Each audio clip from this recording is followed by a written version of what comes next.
একটি সপ্তাহান্তে চলে গেছিলাম কলকাতার নবতম সংযোজন নিউ টাউন জুতে।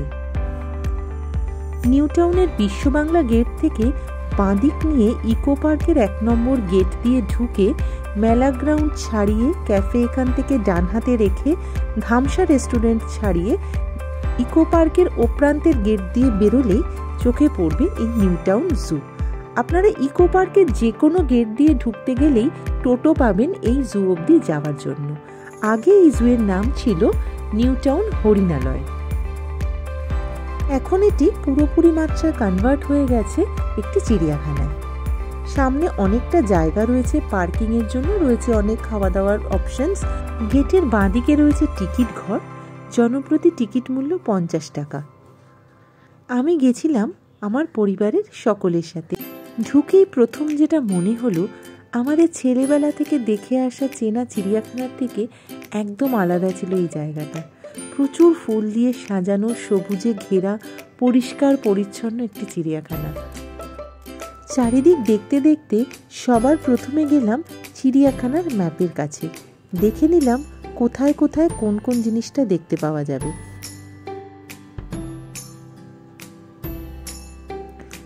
ঢুকে ডান দিকেই রয়েছে একটা ছোট্ট চিলড্রেন্স পার্ক।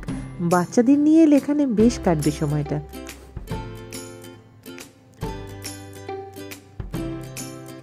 চিলড্রেন্স পার্কের ঠিক সামনে রয়েছে অনেকটা খোলা জায়গা। এখানে কিন্তু আপনি বসে ছোটখাটো একটা পিকনিক করতে পারেন। এরপরে প্রথম যেটা দেখতে আমরা চলে গেলাম সেটা হলো এভিয়ারি, মানে পাখিদের জায়গা। প্রথমেই চোখে পড়লো রং বেরঙের প্রায় 30 থেকে 35 রকমের ম্যাকাও পাখি। মধ্য ও উত্তর আমেরিকার বাসিন্দা এই ম্যাকাও পাখিদের রঙের বাহার কিন্তু ছিল দেখার মতো। ম্যাকাওয়ের ঠিক পিছনেই ছিল সাদা ও কালো রাজহাঁসের দল।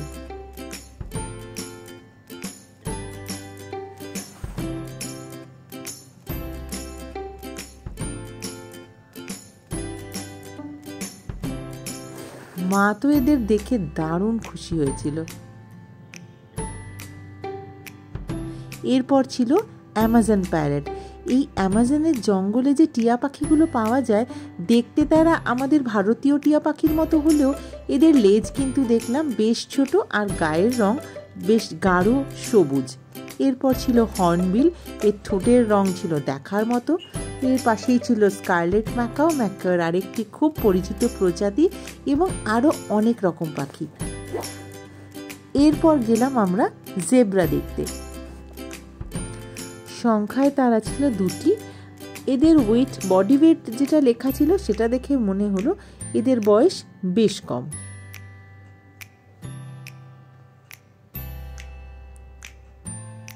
এতদূর পর্যন্ত হেঁটে সবারই কিন্তু পায়ে একটু ব্যথা করছিল, বিশেষ করে বাবা মার তো বয়স হয়েছে।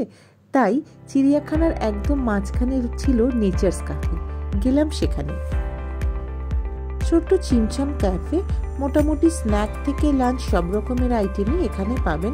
আমরাও অল্প একটি কফি আর স্ন্যাক্স খেয়ে বাকি চিড়িয়াখানাটা দেখার উদ্দেশ্যে আবার রওনা দিলাম।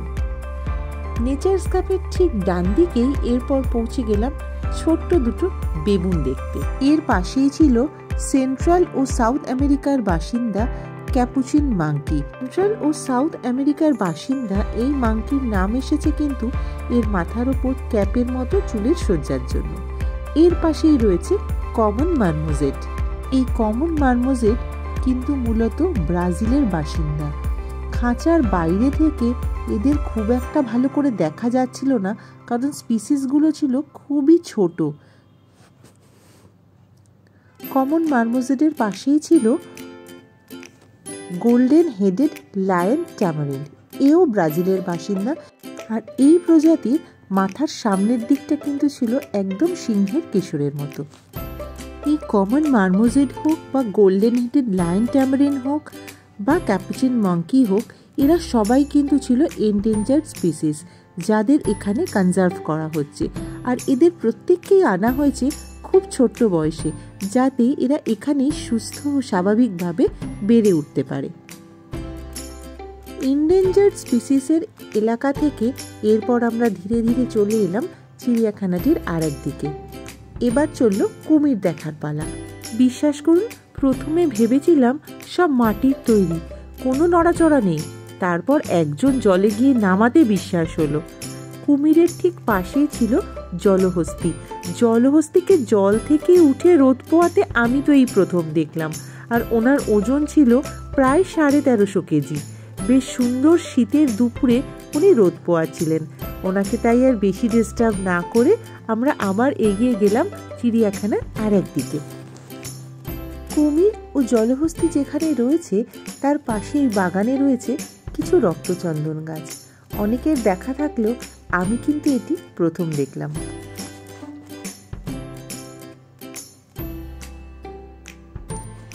এরপর চলে গেলাম আস্তে আস্তে হরিণের জায়গায়, যে হরিণের জন্য প্রথম তৈরি হয়েছিল এই হরিণালয়টি। হরিণ কিন্তু এখানে সংখ্যায় অনেক আছে, ছোট বড় মাঝারি, মনের আনন্দে কি সুন্দর তারা ঘুরে বেড়াচ্ছে।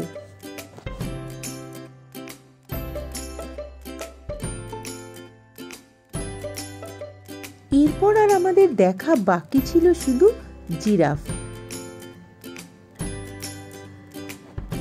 হরিণের জায়গাটা থেকে বেশ কিছুটা দূরে ছিল জিরাফের জায়গা। আস্তে আস্তে হেঁটে হেঁটে আমরা চললাম জিরাফ দেখতে।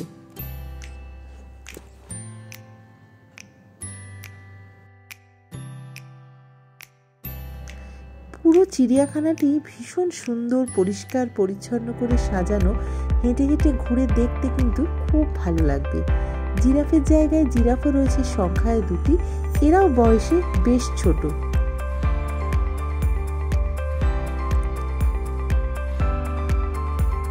চিড়িয়াখানাটি খোলা থাকে সকাল 9:30 থেকে বিকেল 5:30 পর্যন্ত। গরমকালে এলে হয়তো একটু কষ্ট হতে পারে রোদের জন্য, তাই চেষ্টা করুন শীতকালের মধ্যে এই জায়গাটা দেখে নিতে। বয়স্ক মানুষদের জন্য হুইল চেয়ার সেভাবে চোখে পড়ল না, তবে গেটে একবার নিশ্চয়ই জিজ্ঞাসা করে নিতে পারেন, না হলে এতটা ঘুরে হেঁটে দেখা বয়স্ক মানুষের পক্ষে হয়তো একটু অসুবিধা হতে পারে। তবে সবাই মিলে বাড়ির বাচ্চাদের নিয়ে, পরিবারের সকলকে নিয়ে আসুন এই নতুন চিড়িয়াখানা, দারুণ লাগবে।